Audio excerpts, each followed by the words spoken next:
Welcome to Tell Me Your Story, New Paradigms for a New World. I'm Richard Dugan, your host. It's great to have you with us here as we give you choices and knowledge of those choices to help make your dreams come true. Sundays. That's right. We start out at what some would consider the first day of the week. Others, it's the last day of the week. 7 a.m. and 7 p.m. Monday, which some consider the first day of the week. At 1 a.m., Wednesdays at 9 a.m., and Monday through Friday from 8 to 9 a.m. And we stream live at those times at richarddugan.com. We have podcasts, that's right, SoundCloud, iTunes, TuneIn Radio, Spotify, Stitcher, Player FM, Blueberry, iHeartRadio, Amazon Music, and many other outlets. And a lot of folks are reposting our interviews, and I thank you for doing that. We're over 101,000 listens as of January 1, 2018. But I've told you before, it's not so much the numbers. I know I keep mentioning them, so there is something about it. Yeah, I like the milestones. But I want people to be listening to what our guests have to say. And we're going to get to that in just a moment. We're also on YouTube where you can listen to and watch these conversations. We hope you'll subscribe as well as select notification so that when a new conversation is posted, you will be able to listen in. We ask that if you can support the work we are doing, you'd like to be a part of what we're doing, even energetically, we have a PayPal account. It's there for your security as well as ours. And if you'd like to send us a contribution, we would be so grateful. Use my email address when they ask to whom you're sending, richard@richarddugan.com. That's richard@richarddugan.com. And we also ask that you take some time during the decade of perfect vision. We started this back in 2019, September, with the year of perfect vision, 2020. Now it's the decade. And we ask you to take some time to go within that quiet, calm, peaceful place and listen to that still small voice.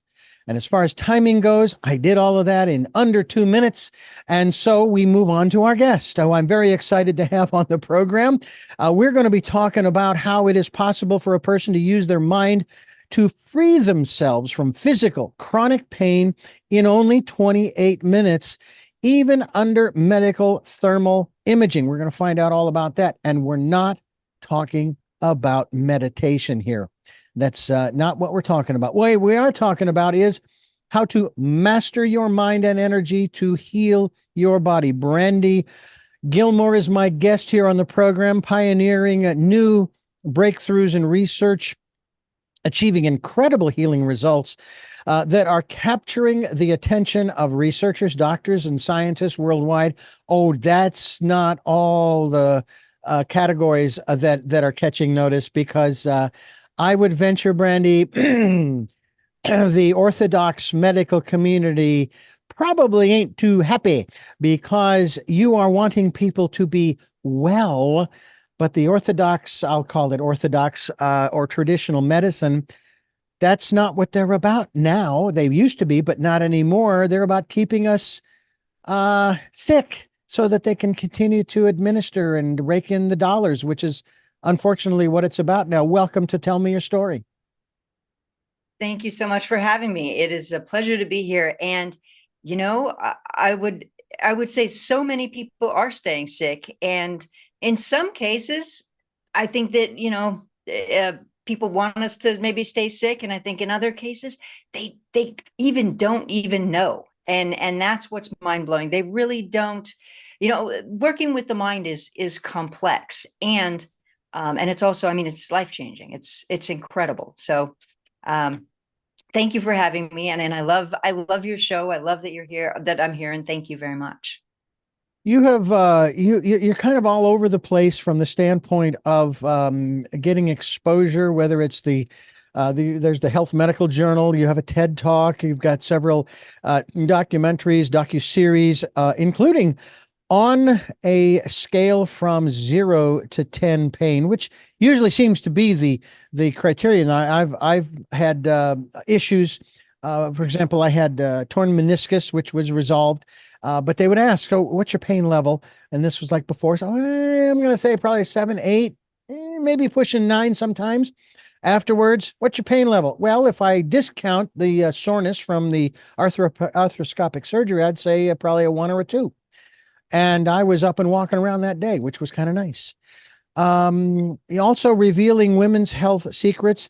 which also is an interesting subject to talk about, Brandy, is because it seems, if I'm remembering correctly, that the majority of studies over the decades, specifically in the medical area, the majority of the studies and research were done on men. There was not a lot of research done on women's health. Am I correct in that? And that's changing, I know, but it used to be that way. To be honest, you've stumped me. I always tell people I am not afraid of a question, any question. And that is one thing I have not looked at as gender. I looked at energy, mind, body, neuroscience, some really fascinating things that hopefully we'll talk about today. Mhm. But gender is not, I'm not sure on that, to be honest. Well, well, I tell you what, we'll just go ahead and move on, because one of the things that you are dealing with is a technology. I don't know how new it is. Made reference to it a little while ago, but apparently this is sort of integral in what we're talking about here, about mastering your body and energy to heal, mastering your mind and energy to heal your body. And we're talking about medical thermal imaging. And when I was looking at the images, the pictures, if you will, it made me think of Carillion photography, but that's not what this is. I know that we're actually looking at the heat signature of the body, correct? That is correct. That is correct. When the body is healing, and I've noticed this in my own body, the area that is in the process of healing, and sometimes it's the whole body. You have a fever, the body heats up, or the area heats up. Um, there's a lot of energy going on there, a lot of stuff happening. Talk to us a little bit about that particular aspect of the human body's self-healing mechanism, shall we say, or process. Absolutely. So one way to think about it, I think you said it well, the body emits heat. And if we think about it in another way, if we have some type of infection or even like a sprained ankle or something like that, we know that there can be heat emitting from the body. And what's incredible about medical thermal imaging is it is able to detect heat from inside the body from all kinds of infections or inflammation or pain. And so basically, a long story short, after I healed myself from my injury, I thought, people aren't going to believe this is actually possible, that we can use our minds to create these radical changes. And so I wanted to show it under medical equipment. And what I started doing was using medical thermal imaging. And I reached out to Dr. Hillary Smith, who's here in LA and in Sherman Oaks, actually. But so I reached out to her and I asked her, if she could monitor people while I was working with them. And that's kind of how it started, is she would scan them under medical thermal imaging. And to give you a picture, it's like this. If somebody has neck pain, then under medical thermal imaging, you'll see a big red area over their neck. And this big red area indicates the heat and the inflammation and the pain. And then I'll work with somebody, and in real time, you'll see the scan turn from red to green as their pain goes away. And so what's fun about it is that you can see that healing with the mind isn't just mind over matter or pretending like it's not there. There are real physiological changes taking place. And so that's what I really love about being able to show that. Well, I know that there are a lot of different, I call them modalities when it comes to healing, but there is also something that I bring up with just about every person who is involved in the facilitating of others' healing as well as their own. And I use this example pretty much every time.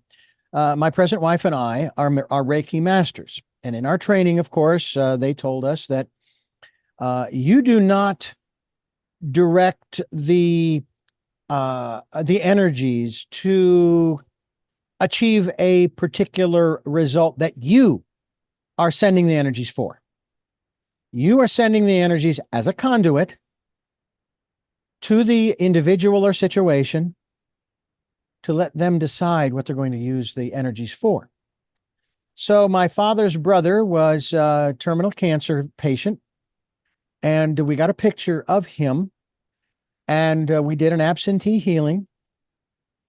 And following the funeral, we were told what had happened a day or two after we had sent the healing, that he had gotten really angry and thrown his medications across the room, got into his wheelchair and wheeled across the I call it a compound. They lived on a ranch, and went to his son's abode, if you will. And they had, I guess, a time of closure, several hours or what have you, and so forth. And then he passed. So what that raised in my mind was, well, if Reiki energy here in particular is designed for healing, and my uncle died, the cancer didn't go into remission. Also remembering what my father shared with me, eat, drink, and be merry in moderation because no one gets out of this world alive.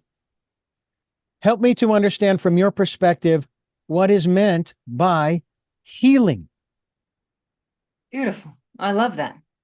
For me, I really, because I went through my injury and I was, wheelchair walker, cane for over 6.5 years. To me, healing is providing emotional or physical results. I'm a results-driven person. So to me, releasing pain, healing some type of physical ailment, changing your blood work. I mean, I like real tangible results.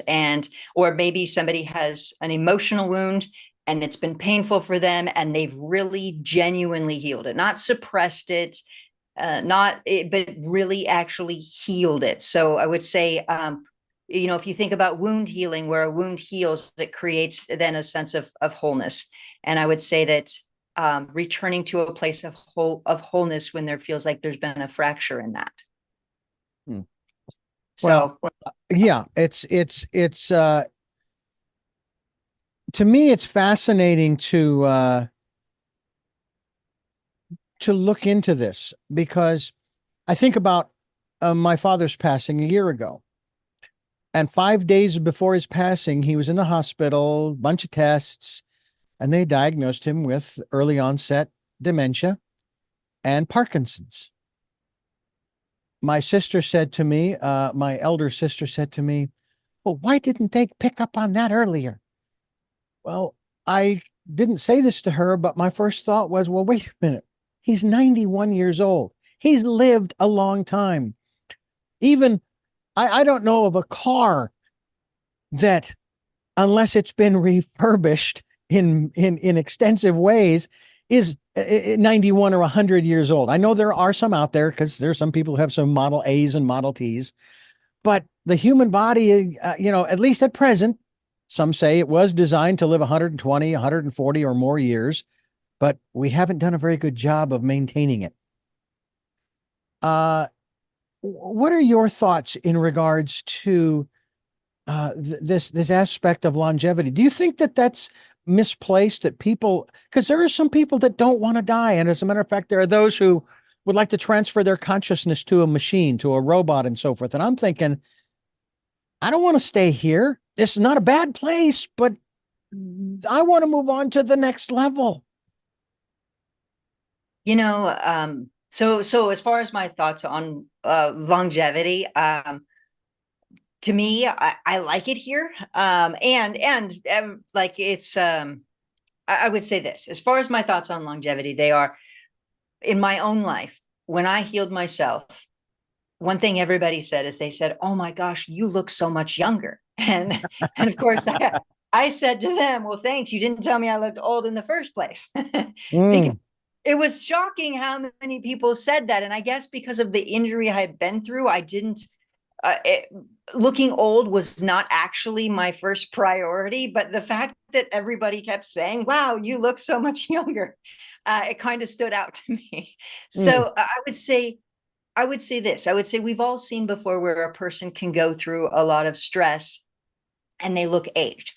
Additionally, there are multiple ways we can look at this. I would say also it's well known and it's well proven in research studies that optimism can help increase cellular proliferation. Now, cell proliferation or mitosis is cells like growing and dividing and growing and dividing. And a simple way to kind of picture this is if you think about dish soap and you put water on dish soap, the bubbles, it expands, right? Right. So similarly, cell proliferation is where cells proliferate. They grow and divide, grow and divide, grow and divide. So if we have wound healing, our cells grow and divide to help us heal. So even if we think about somebody who has just had surgery, one study after another has shown that if somebody's optimistic, then they heal faster and they have less chance of complications. And if somebody's stressed or angry or fearful, they have slower recovery, a lot more complications, rehospitalization, all of those things. And so when it comes to aging, the same is true. When somebody's more and more stressed, their recovery is slower. And so when we think about the human body, we're constantly repairing and replacing cells. And medical research even estimates we have about a whole new skeleton approximately every 10 years. And so when we stop and think about it, it definitely stress or negativity, the mindset definitely impacts how young we look. We've all seen somebody who's maybe an old 80 years old or maybe a young 80 years old. I mean, there was my neighbor when I was injured, she would come home and she would be a little flustered and she would say, "This 93-year-old kicked my butt at tennis today." Yeah. And so, and a 93-year-old playing tennis. I mean, you see people who are incredible. And I would say it definitely mindset is huge. And another way, if we look at this in a grounded way, we can also look at facts like the awareness that Harvard did a 20-year research study that showed that people with emotional vitality could reduce the chances of coronary heart disease, which is the #1 cause of death, by over 50%. And so there's that. Or research has also shown through Harvard, it suggests that autoimmune conditions are caused by stress. Or, I mean, there's all of these studies, and there's even several studies that shows that optimism can actually increase longevity by about 15%.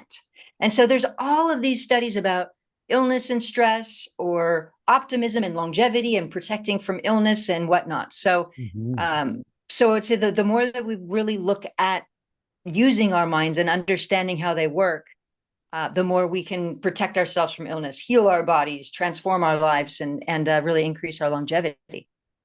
We're talking with Brandy. I'm not going to say everybody can look as young as you. I'm going to be honest.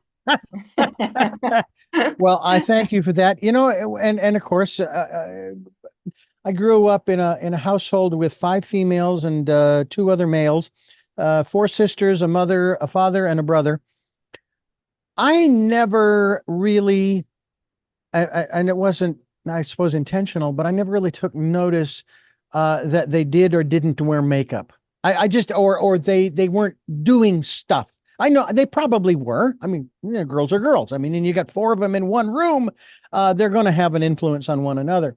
But they certainly weren't made up like a lot of people that I've seen on television. Thank you very much for that skewed view. And of course, I know now men are getting into the act as well. Have been for the last decade or so. But it just seems to me like we're doing a lot of stuff that is not helping. One of the things, though, that you have found that is helping, and this is something we want to talk about as we continue our conversation here with Brandy Gillmore, Master Your Mind and Energy to Heal Your Body. That's the title of the book. The website is brandygillmore.com, and it's BrandyGillmore.com. We'll be linked to that website so that you folks can find out more about Brandy as we continue here on Tell Me Your Story. I wanted to dive into an area here, Brandy, about the mind. I have been a firm believer in listening to that still small voice, as I made reference to, and I do quite often during a program, about listening to the guidance, the information, and so forth. Sometimes after a while, doing that, it sort of becomes second nature. I am curious as to, as I refer to it, that inner life of yours in how you were guided down this path to find some answers, not just for you, but for hundreds, if not thousands of people, since your experience, if I'm correct, a good 21 years ago. So, yeah, that inner guidance. So I love that you brought that up. And I think this is what I tend to call it. I call it universal Wi-Fi. I like And it. just like our phones all connect to Wi-Fi or our laptops, right? We all have this connection, just like birds know when to fly south for the winter, or animals know. We're all connected to this energy of the universe. We just don't all know how to listen to it or have the clarity of it, And so I would say that as I worked with my mind, I was able to really tap into universal Wi-Fi in a way that has given me answers throughout. And I would say, it showed up in interesting ways throughout my injury. I mean, first and foremost, when my doctors said there was nothing they could do for me, I was in this place of, I didn't want to live anymore. I got to this place where I just didn't want to live. It was like, what's the point? And I had this thought or this voice that came into my mind, and it was like, but what about the placebo?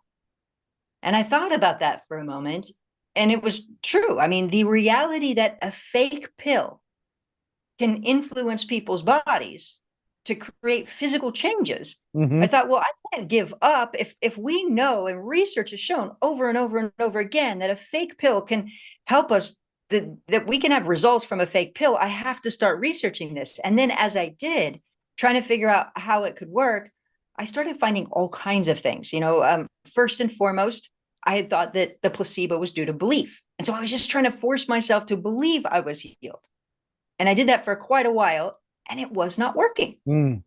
And I thought, well, why isn't this working? I have to figure this out. And then I came across something called the open label placebo, which is just like it sounds. It is open label.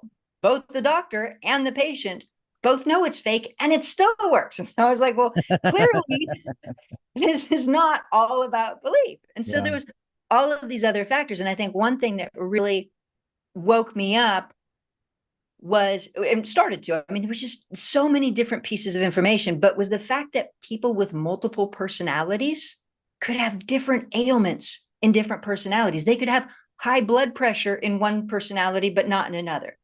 They could have asthma or allergies. There's even a well-known case of a woman who was blind in some personalities and not in others, medically blind, not faking it, like brain scans and all of these things. And it really made me say, okay, I have to figure out how this works. Well, what's interesting, and you it sounds like you made reference to a news piece that I saw on CBS Sunday Morning about the placebo. Actually, I think it may have been 60 Minutes.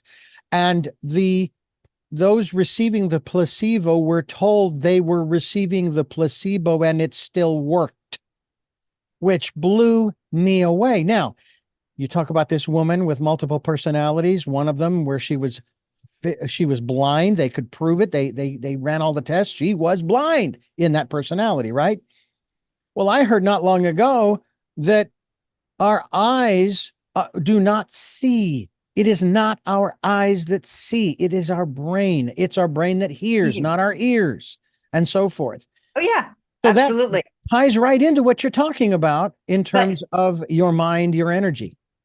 Exactly. But even blood pressure can be different. Body temperature, heart rate. I mean, all of these things. And that's what really helped me to start seeing, basically, that number one, that things that we considered incurable weren't actually incurable, because somebody could have, asthma, allergies, all kinds of things that were quote unquote incurable, and yet in a different personality they didn't have it. And what was also interesting is that the same personality had the same illness, meaning that, let's say somebody was Bob, and that was who the host personality is. And then sometimes Bob in a different personality is Dave, and maybe Dave always has medically shown back pain and high blood pressure. But then when he's back in Bob, it normalizes. Yeah. And so it really showed me that that there's more to the mind, and it made me want to understand how it works and how to use the mind to heal. And I think that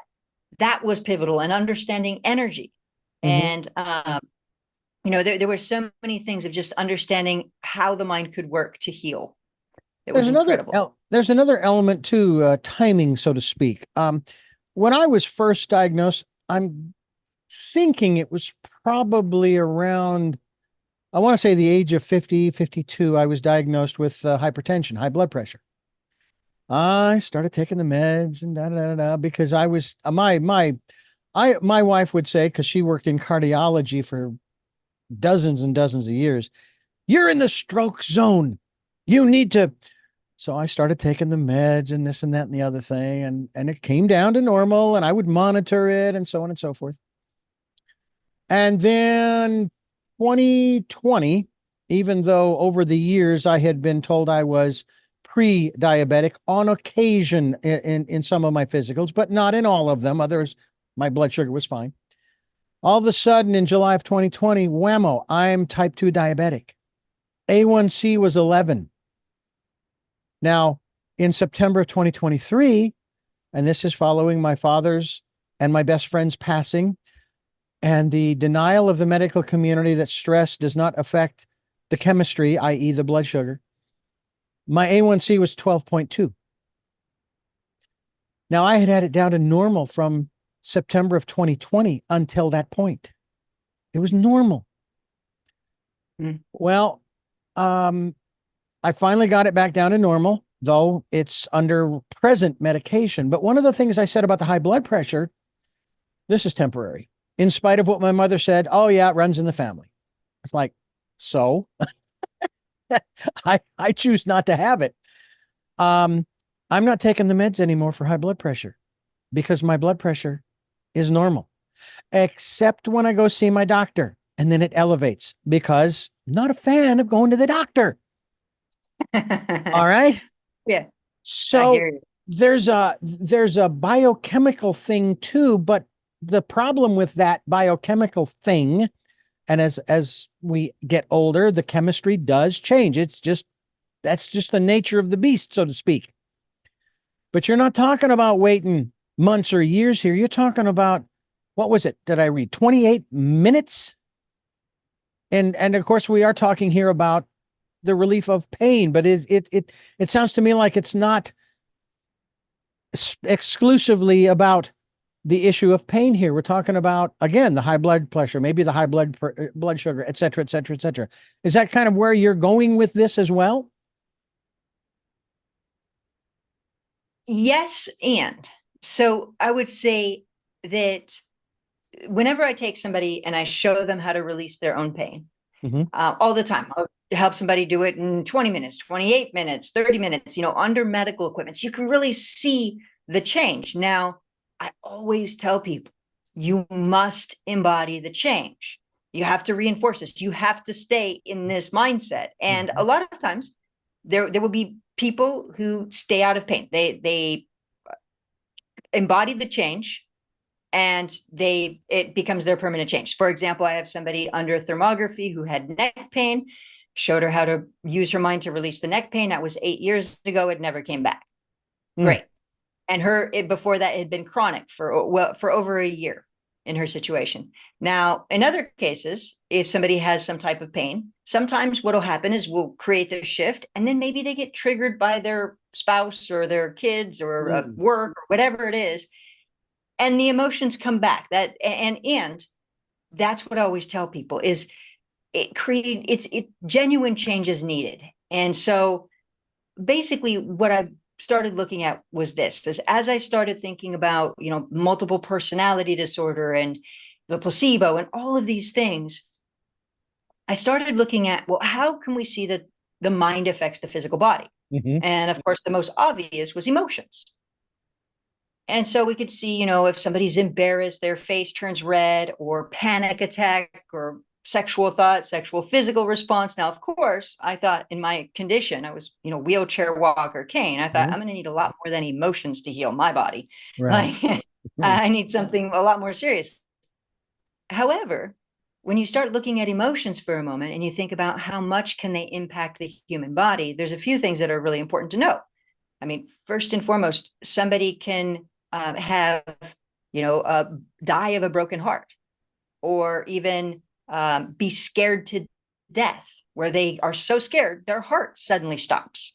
And I Mm. thought, well, wow, wait a sec. If emotions can impact us to the point of death, then why are they not part of our medical system? Why are we not paying more attention to them? And so that Mhm. was one piece, was really looking at the subconscious emotions. And what's brilliant is finally the medical community is waking up more and more. And don't get me wrong, I mean, psychoneuroimmunology, it was proven back in the 70s that stress affects the white blood cells and the immune system. And throughout the years, there's been a lot of studies that show stress affects the physical body. Mhm. And even last year, the Surgeon General released a statement that said loneliness can, affect longevity, be detrimental to the body, and illness, and all these things. And so more and more people are waking up to this awareness. And basically, when I work with somebody, what I help them to do and how I help them get results is I help them to identify the specific negative emotions that are affecting them and help them to change that. And kind of a simple example is, if somebody's having like a panic attack, they would, if they let go of, anxiety and panic, they would stop. Or if somebody is embarrassed and their face turns red and they let go of the embarrassment, it would stop. And Mhm. so similarly, what's happening is kind of like this: is imagine if somebody's walking around in life and they're having panic attacks and anxiety attacks, and they don't know it has to do with emotions. So they're going, oh my gosh, something's wrong with my heart. Something's wrong with my lungs. I don't know what this is. I can't breathe. I feel like my heart is racing. Run this test, run that test. And they don't know it's connected with emotions. Mhm. They're trying to figure it out. And Yeah. similarly, we have unconscious emotions that are affecting the pain, the ailment, and I mean, research has even shown stress can impact cancer. I mean, Mhm. so, or even, again, we mentioned earlier that research from Harvard suggests that autoimmune conditions are caused by stress. And so we can see all this all around us. And so now it's time to look at, well, what is going on in our subconscious minds that's linked to this, and changing that. And that's what's key. So part of what I'm wanting to say is, when somebody does release pain in 28 minutes, that I want to be honest, it takes a genuine change. So some people will take that change and they'll say, okay, I'm changing today. And some people might say, well, not change yet. I'm going to, or even have a harder time changing. And Yeah. so genuine change is the key. I said to my doctor when he first told me that I was now type 2 diabetic and it was the 20th, I still remember, 23rd of July, 2020. And he said, and Richard, it's going to be a long road to get you back. And I said, no, it's not, because I know how it got here. And it started with the pandemic.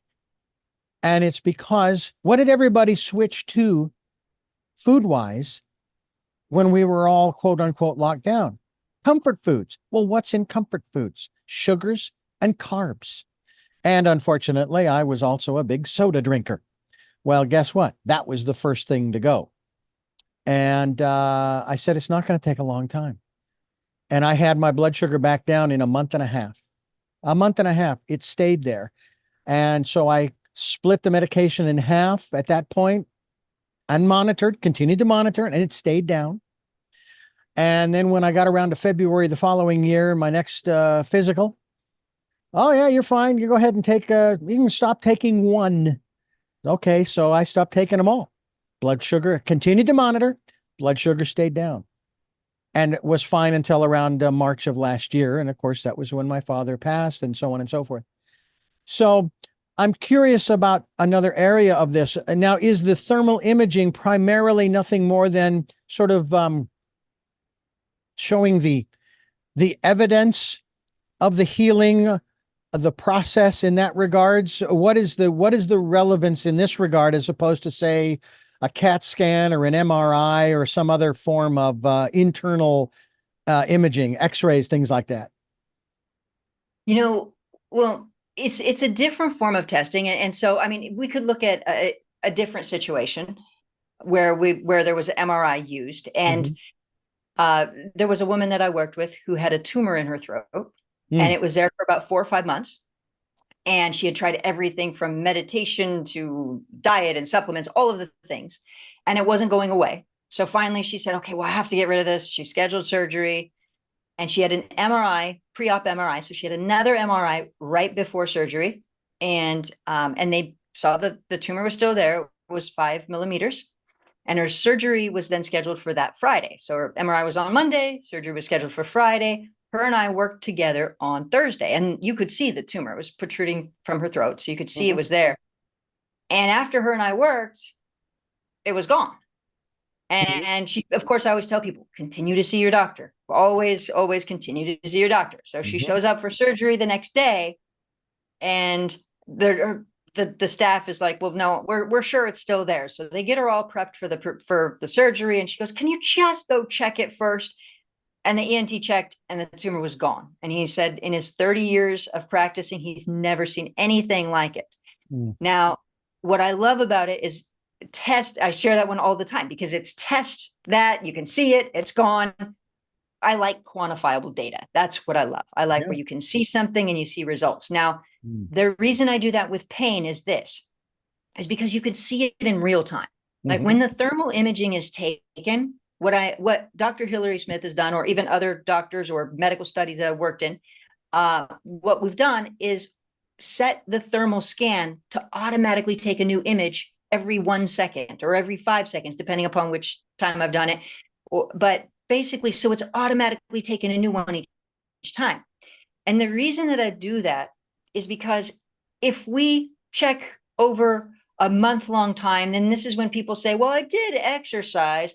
Well, I did get a new pillow. Well, I did get a new mattress. Well, I did have this stress. And so there's too many variables to just say, here we are, and so what's also been kind of fun is that in these situations, we can also look and see that it's not something like placebo analgesia, because if we also trigger the negative emotion. So for example, let's say somebody's getting rid of an emotional wound or hurt or whatnot, and they're bringing it down. And let's say they started at a pain level of 8, and they're bringing the pain level down, and they're down to like a 3. Now, let's say that I said something to then trigger and say, oh, well, remember that painful thing? It can come right back up. And not only does their pain go, oh my gosh, that just went back up to a 6. You can see it on the scan at the same time. And the information is never suggested to them, told to them, none of it, but you can see it simultaneously. So it's not just belief. It's not placebo. They don't even know it's going to happen. And so we can see the power of emotions. And I love data. I love to geek out on, this is how it works. This is how we can see it. That to me is something I love. Well, I know too that a lot of folks are into data, but also there are also a lot of folks who don't trust. They just don't trust. They say, oh, no, I don't believe you because, and it's more because of their beliefs and not because of the data. Sometimes it's the source of the data. If it's not coming from the right source, they don't believe it. And this is to me part of the issue that we're dealing with primarily in this country, but I think it's elsewhere. Now, there's nothing wrong with a second opinion. Absolutely nothing wrong with a second opinion. I could have gone to another doctor. Said, double check my blood pressure, double check my blood sugar, because I don't think I have these issues, And yet at the same time, there's a part of me that says, no, I've noticed a little bit of a change in how I feel physically, not so much emotionally, but physically. But this whole thing with the placebo to me is so fascinating. And I know they're still studying it and going through it because, again, it is showing and proving just how powerful, pardon me, our brains are. We're talking with Brandy Gillmore. BrandyGillmore.com is the website. And if you've already forgotten the title of the book, let me remind you. It's called Master Your Mind and Energy to Heal Your Body. We are talking about so many different areas, primarily of the issue of healing. and we kind of went into that area. This book, by the way, is available on Amazon. I'm curious as to whether or not it's available yet as an Audible, if it will be somewhere down the road. Right now, the way that it's set up, because it's got data and it's got some pictures of the brain and stuff Right. in it. Right now, I requested it just to be in written form because I think seeing it, with everything, I think that when we see things, we can understand it more. And I think that that was key when I wrote the book. So for now, it's not in audible form. It is in physical form or in Kindle form. And that to me is powerful. I think that, another thing that I showed even in the book is the awareness that as I started looking at emotions, one of the things that fascinated me, kind of the example I gave myself was this, is that if somebody has a right brain stroke, it can paralyze the left side of their body, or vice versa. Left brain can paralyze the right side. But that's from a brain injury. Right. And when we think about it, research has shown that emotions can actually create damage. Like when somebody has PTSD, that can change the shape of the brain. So our emotions can have a very real imprint on our brain. And so something that fascinated me was this, is there's something called a homunculus map. And what that is basically the mind-body connection. So it helps us see where different parts of the body are located in the brain. So maybe your foot's here and your hands are here and whatnot. So what's fascinating is the way that the homunculus map was created. And what happened was neuroscientists added electrical stimulation to the brain. So they stimulated different parts of the brain, and then they saw where it showed up in somebody's body. So in other words, they could stimulate like the insular cortex, and somebody could feel nausea or even feel like they were going to vomit, just feel extreme. Or and so the point being is that in different places, not only could a person feel sensations, but it could trigger, nausea. And what's fascinating, so just kind of going down that rabbit hole, if you will, what I started looking at was different emotions presenting themselves in different parts of the brain. So I thought, well, gosh, if anger is showing up in one area and hurt is showing up in another, that could make sense while different emotions affect different parts of the body. And, this was back in 2008 when I started, piecing this stuff together. And what's great is I think it was around 2013, but Carnegie Mellon University actually showed that different emotions do generate activity in different parts of the brain. So if somebody's happy, it's in one part of in multiple parts of the brain. If somebody's sad, it's in another part.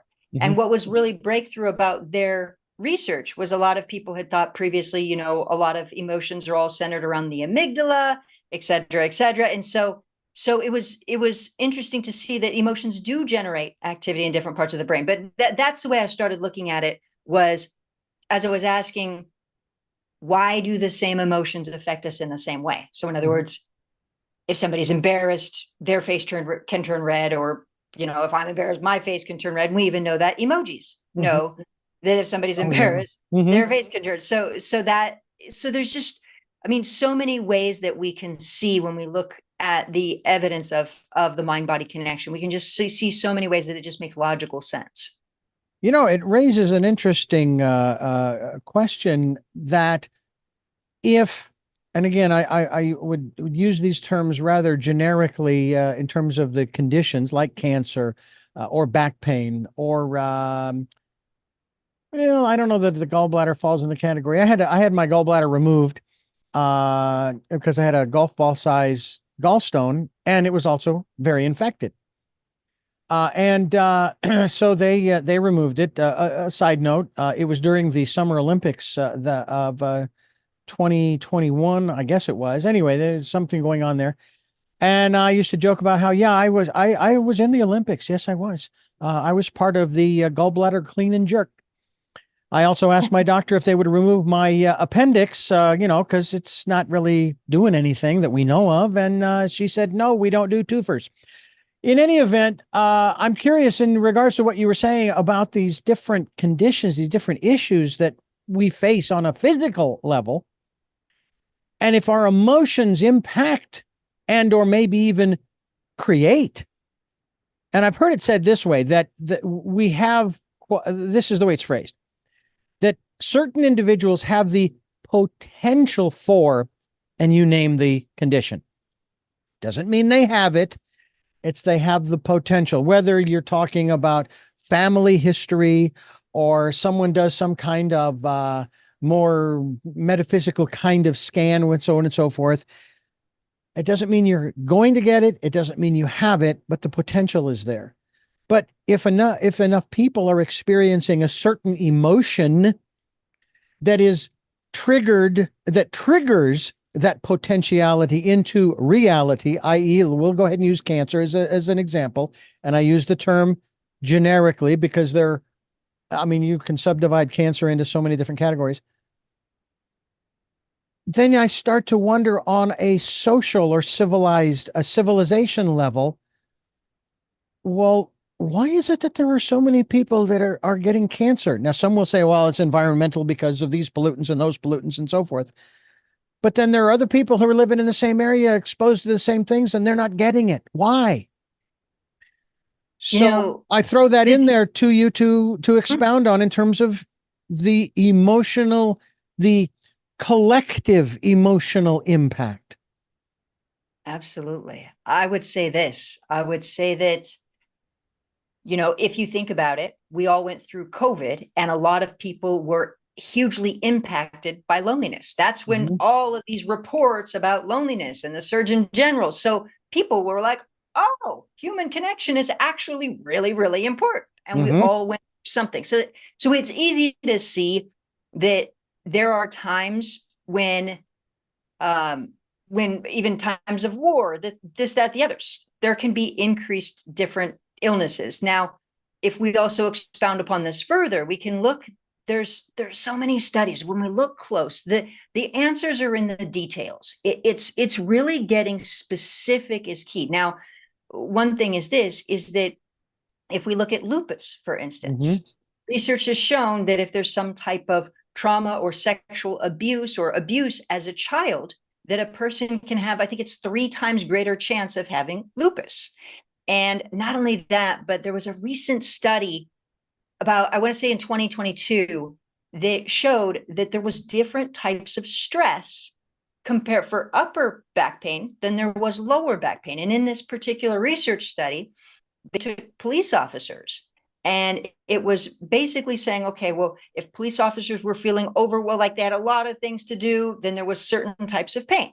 And if they were feeling not supported, there was different types of back pain. And so what I love is that you're like, if you look close, you can start to see that there are different patterns showing up. Now, something else that is interesting is this, is as I was going through my injury, trying to figure this out, how to heal myself, I was looking at everything very objectively, because to me, the idea that emotions or my mind could heal my body, to be honest, sounded ridiculous, but everything kept pointing at the mind. So I continued down the rabbit hole, and I could look at it objectively and I could see that, hey, there could be people with PTSD who had extreme trauma who weren't sick. But then there were people with less stress or trauma who had serious illnesses. What was the difference? And what I began to realize is it was a certain combinations of emotions. And one way to say it is like this is, let's say that somebody wants to make cake, wants to cook and they want to make cake. And so they have flour. Well, they can't make cake, but if they have flour and they mix it with eggs and butter and ingredients, or vegan eggs and butter and other ingredients, now they can make cake. And if they have different ingredients, they have a different recipe. And so what I found is there are certain combinations of emotions and mindset that are key. Now, if I give you kind of a more practical, even if I ground this even more, I could say one of those has to do with self-image. So sometimes what will happen is people will see themselves as a victim or see themselves as a sick person. And they get that in their identity and who they are. And it's like the body wants to stay sick or recreate illness. So that's one of those factors. And there can be others like love, loneliness, fear. And so we can have a recipe. And this is the reason that when I started looking at multiple personality disorder, where I could see that, okay, well, somebody in one personality might have this recipe and they have this illness. And somebody who, let's say they're in a different personality and they have no illness there. And then a different one, they have a completely different illness because there's a different recipe of emotions. And that has been a huge key for me healing, and also to help others heal, is understanding and identifying, well, what is that recipe and how do we change it? Yeah. I was also just thinking as you were talking about that, about this one program I was watching. I think it was on Netflix, and I wish I could remember the name of the program. But what it was this one physician and her staff who took on, how is the phrase, not incurable, but undefined conditions of people. In other words, these individuals with these conditions had been to dozens of doctors, and nobody could figure out what the problem was, what the issue was, what the condition was, what was causing it, among other things, and so on and so forth, let alone how to treat it. Until this woman came along, and they did unbelievable research to try to find.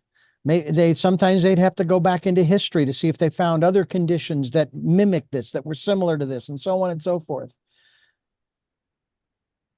Something tells me that the research you have done, the work that you have done, especially in this particular book that we are discussing here, which is Master Your Mind and Energy to Heal Your Body, that something tells me that doesn't matter what it is, that what you have discovered, if you will, can facilitate, if not the out and out healing of that condition, at least the pain and whatever other symptoms there might be, and from that standpoint, so that at least their quality of life has improved. Is that a fair statement, or am I off the mark? I would say that is fair. And I would also say I've seen people normalize their blood work from autoimmune conditions. I've seen people whose body didn't generate enough blood, and they had to lay supine because their body, even no matter how many transfusions, they still did not have enough blood. And then they resolve their mindset, change it, and now they're up walking, running, able to do marathons. I mean, all kinds of things. So I mean, the changes, I would say, universe, God, divine energy, whatever you want to call it, Mother Nature, I would say our bodies are amazing. And the reality is that in the Bible, it's written, a merry heart is a medicine to the body, ill thoughts will dry the bones. And so basically what I would say, what I've discovered is how to use this information and how the formula works and how to get results, and that it does take a real change. But I would say that when we shift our mindset, our bodies have an innate ability to heal themselves in an incredible way. And I would think that a lot of folks wouldn't care about any of the statistics, any of the research information. They hear that, oh, Brandy Gillmore, she's got something that I need to look into. I don't necessarily believe or disbelieve. I want relief. I want relief. And they can get that relief. I think it starts by going to your website, which is brandygillmore.com. It also starts with getting a copy of your book, which is, as we have been mentioning, Master Your Mind and Energy to Heal Your Body. And we certainly hope that folks will go to that website to find out more. There are those who say it is a must read. And I probably will. I know that there are apps that you can get that will actually read for you. It makes it audible from the standpoint that basically what it's doing is it's reading the text. So I may look into that because I enjoy listening. There is on Kindle, I believe, will actually just read it to you as well. So there are absolutely apps. I would not Yes, I would not want to make it so people who are blind or whatnot. Right. So it's definitely accessible in a variety of different ways. It's just my preference is, this is the thing is, I want to see healthcare change. And I think the more we can see it with our eyes, the more we can get results, the more we can create a real change for everybody. I'm Um, I'm with you there.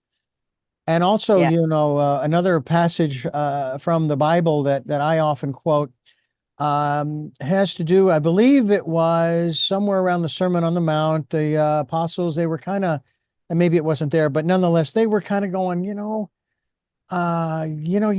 doing some amazing stuff. Could you teach us how to do that? That would be so cool to be able to, turn water into wine and raise the dead and heal the sick and all this kind of stuff. It would go a long way to getting people to follow. So, and I paraphrase because I'm not King Jimmy. Uh, I can I can certainly teach you. I can show you how to do these things, but let me just tell you something. You think this is something? You guys are going to do greater works. And I think I know what the greater works are, and it's more intuitive knowledge, if you will. The greater works has to do with transforming our lives. And I believe that what you're doing is part of that process. I would agree.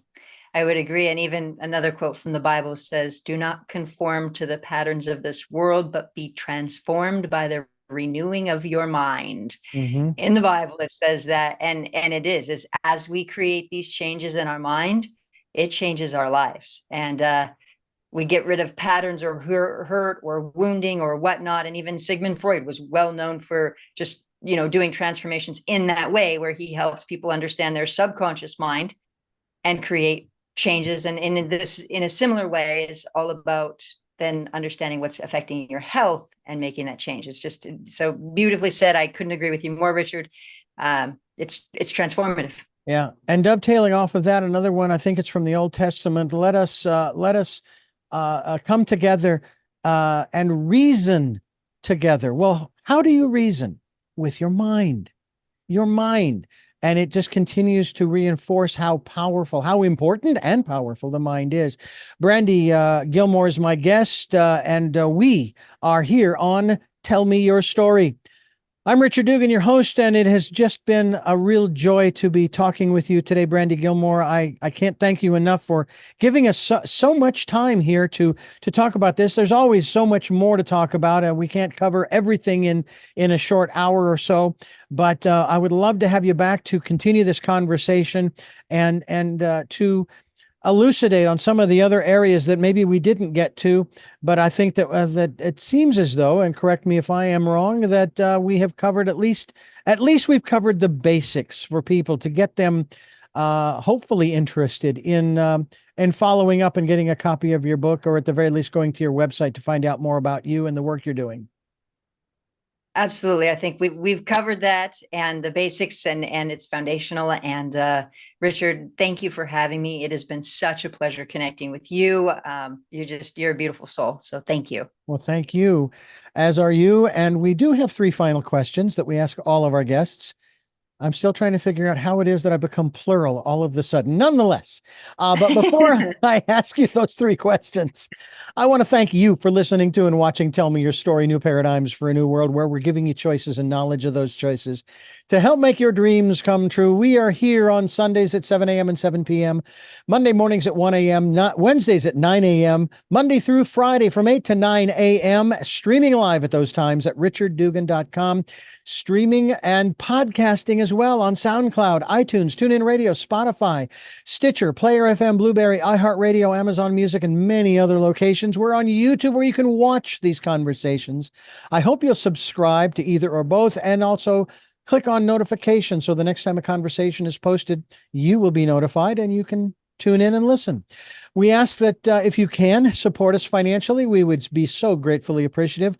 We have a PayPal account. It is there for your security as well as ours. And the email address you want to put into that field when they ask for it, richard@richarddugan.com. That's richard@richarddugan.com. We also ask that you spend some time, quiet, peaceful time. I'm trying to do my best to make that time, getting out to the beach and just sitting there and just taking in the sounds and listening to the still small voice, sometimes just the impressions from my father, who is, as we like to say, on the other side, but yet still here with us and with me. And hope that you'll take the time to do that. And that's kind of what we encourage you to do during the decade of perfect vision, the 2020s. With all that being said, we move into the final three questions of our program for our very special guest here on the program. First of those questions is, who is Brandy Gillmore? Who is Brandy Gillmore? I would say, who is Brandy Gillmore? I would say first and foremost, passionate about life, about transformation. I think, right, I'm so committed to this message. And to me, the way I see it right now, we're in this time of, it's like the 4-minute mile, if we will. If everybody's heard of the 4-minute mile, it's basically, it used to be thought that it was impossible to be able to run a mile in under 4 minutes. And then Roger Bannister did it in the 1950s, and it became a new norm. Mm-hmm. And to me, I see people who heal themselves, and then they go, oh my gosh, now I healed this, and I got rid of this neck pain or this back pain or this headache. And to me, there is an excitement about changing this. So I feel like it's like the 4-minute mind, if you will. Not that we need to heal in 4 minutes, but it's the awareness of what we can do and what is. So I'm excited about people being happier and healthy and creating change. So I would say a passionate being who is in service to a beautiful message and driven by it, and a great friend, and just a good person. What gets you up in the morning? The universe, God, divine energy, whatever you want to call it. I wake up, I don't even need to set an alarm clock anymore. I get up and I have things I want to do. I'm excited to get done, to do. Sometimes, in truth, my cat also wakes me up. He will sometimes sit on my chest, and wake up looking at him as he's getting a little attention first thing in the morning. So there's that too. And finally, what was your best day? That's I would say impossible to say. I would say that since I've healed myself, I have had so many days of wanting to pinch myself, not really pinch myself, but just go, is this really my, like, do I get to do? I mean, I have done things that I never thought that I would get to do, and it's just so, I would say I can't even honestly answer that. Well, we thank you for having this conversation with us here on Tell Me Your Story. Once again, how did I become plural all of a sudden? Must be the inner voices going on in my head.